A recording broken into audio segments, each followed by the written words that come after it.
وبشاري يقولو بالخير وياروسو بربركوركو هشيسا بلانتي كدبايسي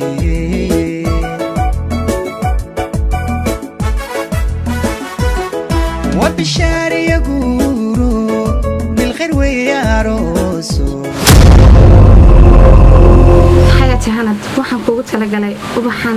aadka u quruxda badan leh isla markaana dabcan indhaha ugu markay eegaan ama indhaha qofka bilaadanka waxay ku dhacaan oo waxa ugu quruxda badan ee daayun ku doogsadaan waxaan kuugu talagalay qaali adiga yacni mideynta nolosheena ubaxaasi aadka u quruxda badan waxa uu dabcan rajo dhig iyo gobol u noqon doona nolosheena mustaqbalka dabcan waxaan rajeynayaa sida ubaxaas u nuurayo inay nolosheena iskugu nuurto cid kasta nolosheeda doona aad baan kaaga mahadcelinayaa qaali waqtiga qaaliga sida quruxda badan ee lagu sameeyay يا حبيبي وما سنت أدبا وما سنتهاي وبحا قروح دبون قياد سيسي بقولك بقولنا وما سنتهاي أبو أنا وقعان كسوان كل شيء وسيدان كل شيء لكن منا يابين كلابتو تاسو وقعان كيجا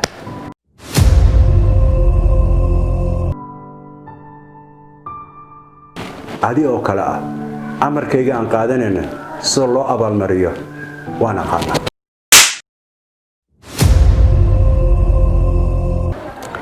hodan waad ogtahay hadaa maanta aan ku waayo nafteeda waxaan ku dhaartay inaan maanta istilayo sababtana waxa uu ahaa adiga inaan istilayo hanad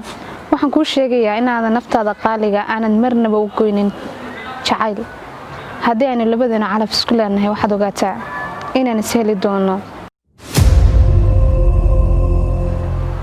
waxaad ogaataa inuu guurku calafka ka weyn yahay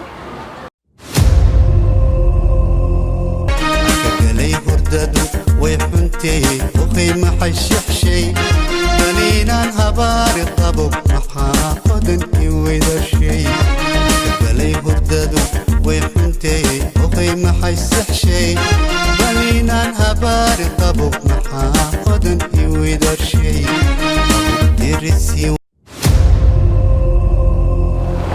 hodan farxaday tahay in la ka siiyay isla markaana aynu noqon doono laba nolosho ku faraxsan oo waliba ay ka sii wanaagsan tahay inagoo ilmaadeera aad baan ku soo dhaweynayaa warantaada mahad aad baad mahadsan tahay waa la mahadi wax ka fiican ma jirto laba inaadeer oo damcan noloshana wadaagaya anoo kugu soo dhaweynayaa gacmo furan